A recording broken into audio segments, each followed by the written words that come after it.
Euzu billahi mineşşeytanirracim. Bismillahirrahmanirrahim. Elhamdülillah ve salatu ve selamu ala Resulillah.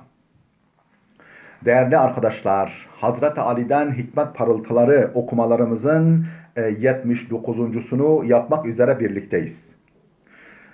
Takip ettiğimiz kitap Hazreti Ali'den hikmet parıltıları. Bu Hazreti Ali'den 274 vecizeyi ihtiva eden bir çalışmam. İçeriğini faydalı gördüğüm için sizlerle paylaşmak istedim. Değerli dostlar, eğer bu derslerimizi, yani çeşit çeşit olan Arapça gramerinden, Farsça gramerinden, Farsça metinlerden, Kürtçe sunumlardan vesaire, Mevlana'dan, Hazreti Ali'den, Sadiye Şirazi'den, çeşit çeşit tefsirlerden, çeşit çeşit meydana gelen videolarımızı beğeniyorsanız, faydalı görüyorsanız lütfen kanalımıza abone olun, etrafınızdaki herkese tavsiye edin, abone edin, ücretsiz olarak abone edin. Böylece istifade genelleşsin, milyonlarca insanlara ulaşalım, milyonlarca insan istifade etsinler. Kitabımızın 269. vecizesine gelmiştik. Kaldığımız yerden okuyoruz. Diyor ki Hazreti Ali Efendimiz, Yazidus sadakatu fil umri. Yazidus sadakatu fil umri. Sadaka vermek ömrü uzatır. Sadaka vermek ömrü uzatır. Açıklama: sadaka Allah rızası için fakirlere, muhtaç kimselere karşılıksız olarak verilen şey, yapılan yardım, her türlü iyilik, kısaca Allah yolunda yapılan harcama demektir. Sadaka Allah'ın gazabını söndürür. Allah'ın gazabını dindirir. Dolayısıyla belayı önler ve ömrü uzatır. Sadakanın ömrü uzatması şu şekilde olur: ömrün bereketini artırır. Birkaç yıllık meyveyi bir yılda veren mübarek bir ağaç gibi manen verimli ve bol sevaplı yapar. Huzur ve saadetle doldurarak yaşanmaya değer kılar. Ömür dakikalarını ahirette uzun seneler mutluluk içeceklerini açtıracak tohumlar haline getirir. Tekrar alıyorum son cümleyi. Ömür dakikalarını ahirette uzun seneler, hatta sonsuz seneler mutluluk çiçeklerini açtıracak tohumlar haline getirir. 270. vecize: Yes'adur raculu bi musahabetis sa'id. Yes'adur raculu bi musahabetis sa'id. Kişi iyi insanlarla arkadaşlık etmekle bahtiyar olur.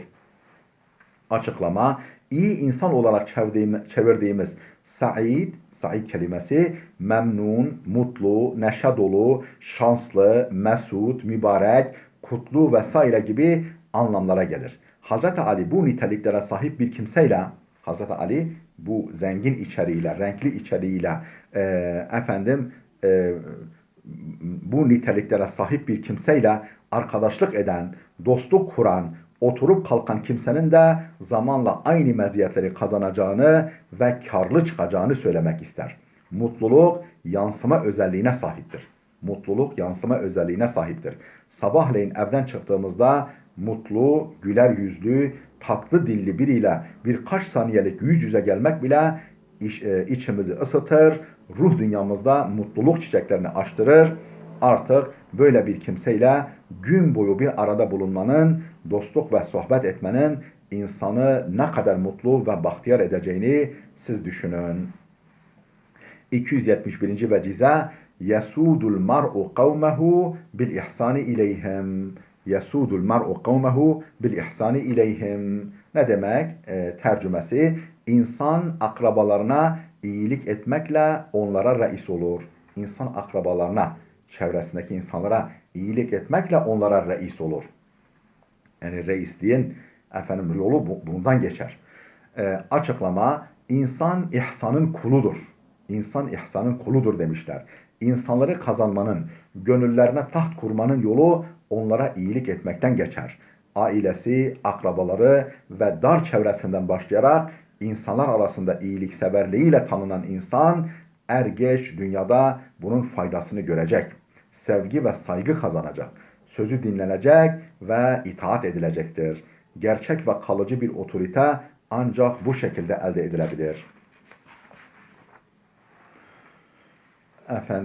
272. vecizemiz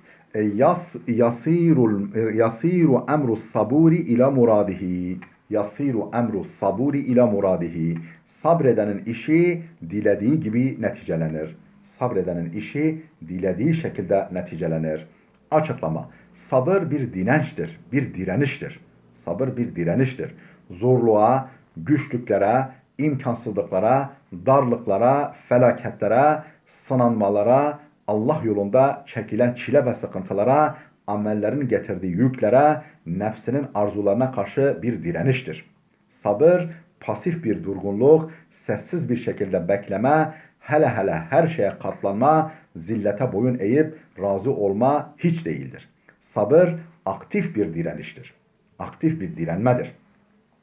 Mümin mesela felaket karşısında eli kolu bağlı bir vaziyette beklemez ve bu beklemenin adını da sabır koymaz.